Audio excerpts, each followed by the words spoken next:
All right, welcome back to NewsNation's special coverage of the 2024 Democratic National Convention. Live in Chicago, we are waiting for former President Barack Obama and the former First Lady Michelle Obama to take the stage and give their remarks to their hometown crowd in Chicago. But before we do that, I want to check in with Connell McShane at the wall. There are a handful of counties. We started to get to this earlier, and we had breaking news happen with the protesters. There's several counties that are what we call ping-pong counties, at least, or you call them boomerang counties. Explain, please. I like ping-pong better, Elizabeth. Thank Ping-pong's you. fine. Thank you. Yeah, Starwalt and I have been dying to talk about this all night. Boomerang pivot counties. We're going to go pivot, ping-pong counties is better. But these are the counties that went for Obama twice, and President Obama is going to speak soon, as you say. Then they went to Trump, back to Biden. There's only 25 of the country. 5 of them are in swing states. We have swing states in yellow here. Let's focus on one of the big states, Pennsylvania. You go back to when President Biden won last time around and dig into the state of Pennsylvania. 2 of these 25 are in Pennsylvania. One's over in the eastern part of Pennsylvania, Northampton County in the Lehigh Valley. We were making daughter references a while ago. I have a daughter at Lafayette, my goodness, not Lehigh, at Lafayette College in that area. That's Northampton County. But in the northwest part of Pennsylvania is what I think is a really interesting ping-pong county, Erie County. Why?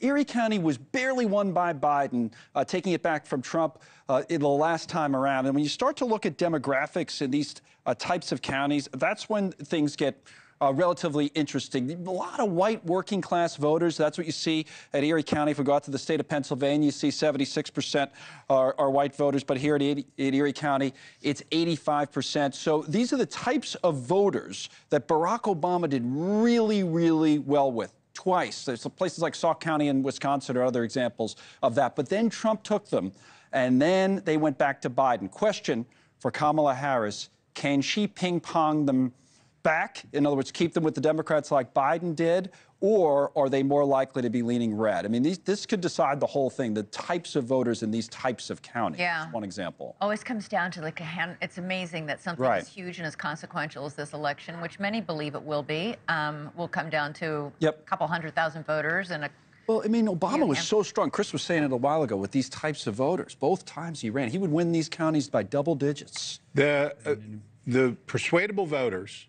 are the ones who typically vote for what? They vote for change, right? So you have voters in these places. And now I'm old enough to know that what we really call these counties are bellwether counties because they're the ones that show the way that the election's going to go harump, harump, harump.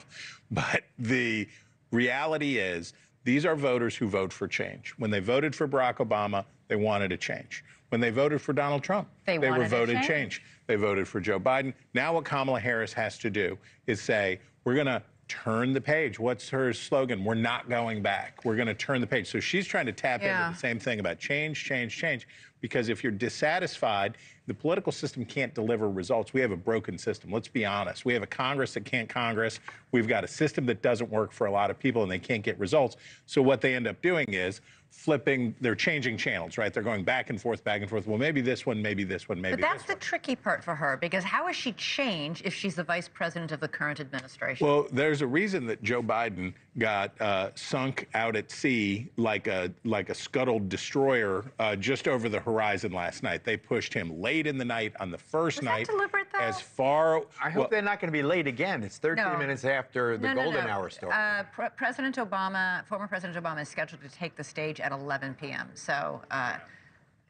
I looked before. They were running just a few minutes late, but nothing like last night. Oh, that was terrible. Hey, thanks for watching. Go to joinnn.com to find NewsNation on your screen. And don't forget, click the red subscribe button below to get more of NewsNation's fact-driven, unbiased coverage.